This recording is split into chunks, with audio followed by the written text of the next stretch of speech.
Supreme court में चुनाव आयोग तलब, क्या अब गिरेगी गाज?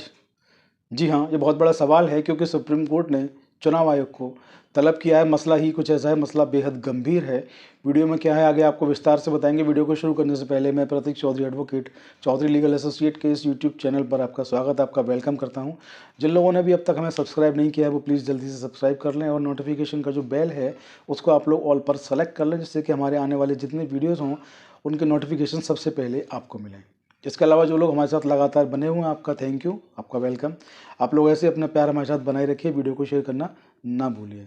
तो वीडियो को शुरू करने से पहले देश के सीजीआई को प्रणाम नमस्कार, क्योंकि देश की सीजीआई जो हैं वो इस तरीके के काम कर रहे हैं कि उनको सलाम बनता है हमारा। और उनके काम करने का जो तरीका है, बहुत कम समय के लिए सीजीआई हैं, लेकिन जब से सीजीआई बने हैं तब से उनके जो काम हैं बेहद उनको सराहा जा रहा है। उनके जो आदेश हैं, बहुत तारीफ़ पूरे देश भर में उनके आदेशों की हो रही है। तो ऐसे सीजीआई को मेरा भी प्रणाम और नमस्कार। अभी कुछ दिन पहले, अभी 2 या 3 दिन पहले हमारा वीडियो आप लोगों ने देखा होगा, तो उसमें जो मसला बताया गया कि जो चुनाव आयोग है उसको लेकर केंद्र की सरकार ने एक आदेश जारी किया है कि अब जो इलेक्ट्रॉनिक दस्तावेज हैं उनको किसी भी व्यक्ति को, किसी भी आम व्यक्ति को नहीं दिखाया जाएगा। ऐसा उन्होंने नियम जो है पास किया है। हालांकि उस समय भी हमने बताया था कि कांग्रेस के नेताओं की कड़ी टिप्पणियां, कड़ा उनका जो है विरोध जो है वो आना शुरू हो गया है, और उस विरोध के फलस्वरूप बात अब बहुत आगे तक बढ़ चुकी है। हमने उस वीडियो में ये भी बताया था कि हमें ऐसा अंदेशा है कि इस पूरे मामले को लेकर कोई ना कोई जो है सुप्रीम कोर्ट ज़रूर जाएगा, क्योंकि ये पूरा जो विषय है वो सुप्रीम कोर्ट जाने लायक ही है।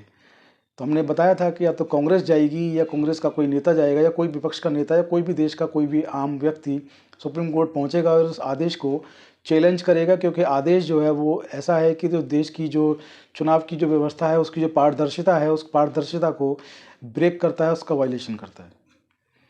तो केंद्र की सरकार ने आदेश बनाया था कि कोई भी चुनाव आयोग जो है किसी भी आम व्यक्ति को अब इलेक्ट्रॉनिक दस्तावेज जो हैं उनको नहीं दिखाएगा, उनको नहीं देगा।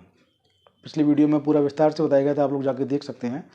तो इस पूरे मामले पर ताज़ा अपडेट ये है, ताज़ा विषय जो है वो ये है कि कांग्रेस ने इस पूरे मामले को लेकर के सुप्रीम कोर्ट में याचिका दाखिल कर दी है।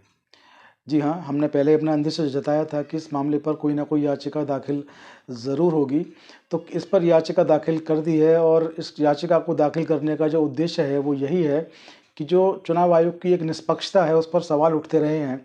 आप देखिए, पिछले बहुत समय से सवाल उठ रहे हैं। जितने भी विपक्षी दल हैं सभी कहते हैं कि ईवीएम में गड़बड़ है। विपक्षी दल कहते हैं ईवीएम से चुनाव नहीं होना चाहिए, उसमें गड़बड़ है, और तमाम आरोप लगते रहते हैं। उसके बाद भी चुनाव जो है ईवीएम से लगातार हो रहे हैं। और सरकार ने जो अभी आदेश जारी किया, जो जिसके लिए कि सुप्रीम कोर्ट में याचिका दायर हुई है, उस आदेश में सुप्रीम कोर्ट ने याचिका को स्वीकार कर लिया है और अब उनको फैसला करना है। तो आप लोग देखिए कि इलेक्ट्रॉनिक एविडेंस जो होता है वो कितना महत्वपूर्ण होता है। आज का जो ज़माना है, आप लोग देखिए, कहीं पर कोई घटना हो रही होती है तो लोग उसका वीडियो बना लेते हैं। कहीं पर कोई अधिकारी अगर रिश्वत मांगता है तो लोग उसका वीडियो बना लेते हैं। तो वीडियो जो होता है एविडेंस के तौर पर कोर्ट में भी मान्य होता है, और कोई घटना होती है उसका एविडेंस जो है अगर कोई वीडियो बना लेता है तो बहुत आसानी होती है पुलिस को या किसी एजेंसी को उस केस को खोलने के लिए। तो वीडियो की महत्ता जो है आज के वर्तमान युग में बहुत है। और अभी सरकार ने जो नए कानून संशोधन किए, पुराने कानूनों में भी था, इलेक्ट्रॉनिक एविडेंस को महत्व दिया गया था। नए कानूनों में भी इलेक्ट्रॉनिक एविडेंस को महत्व दिया गया है, और मोदी जी पूरे देश को डिजिटल करना चाहते हैं। मोदी जी चाहते हैं कि पूरा देश डिजिटल हो। ऐसे में इस तरीके का आदेश केंद्र की सरकार से आना, ये भी थोड़ा हमारी समझ में नहीं आया था। हमने आपसे पूछा था कि आपकी समझ में आया तो आप बताएं। हमारी समझ में तो नहीं आया था, क्योंकि हमने ये भी आपसे जिक्र किया था कि आप लोग देखिए कि जो चंडीगढ़ का जो मेयर चुनाव हुआ, वहाँ पे जो चुनाव अधिकारी थे अनिल मसीह, उन्होंने किस तरीके से चुनाव में धांधली की। एक चुनाव अधिकारी होने के बाद, एक लोक सेवक होने के बाद, उन्होंने जो है किस तरीके से वहाँ के जो वोटर्स थे उन वोटों को कैंसिल किया। नए वोट उन्होंने किस तरीके से बनाए, किस तरीके से उन्होंने फर्जीवाड़ा किया, और पूरा फर्जीवाड़ा कैमरे में कैद हुआ। बार बार कैमरे को निहार रहे थे। और उस समय के जो सीजीआई थे डीवाई चंद्रचूड़ साहब, जब उनके सामने क्लिप पहुंची तो बेहद नाराज़ हुए। उनको तलब कर लिया सुप्रीम कोर्ट में, पेशियां उनकी लगवाई सुप्रीम कोर्ट में, माफ़ी उनसे मंगवाई। उसके बाद इस पूरा मामला जो है ख़त्म हुआ था।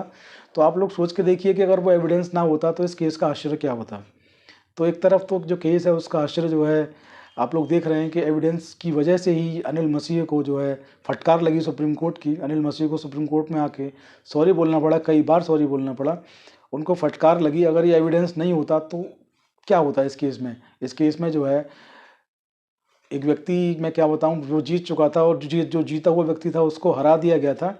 तो सुप्रीम कोर्ट ने जब पूरे मामले को देखा तो दोबारा से जब वोटिंग जब वहाँ पे काउंट हुई तो वहाँ पे देखा कि जो जो जीत गया था वो हार गया है, और जो हार गया था सुप्रीम कोर्ट ने उसको विजयी घोषित भी किया था। पूरे देश में चर्चा का विषय बना, पूरे देश में चुनाव आयोग की किरकिरी हुई, पूरे देश में चुनाव आयोग की फजीहत हुई थी इस केस को लेकर के।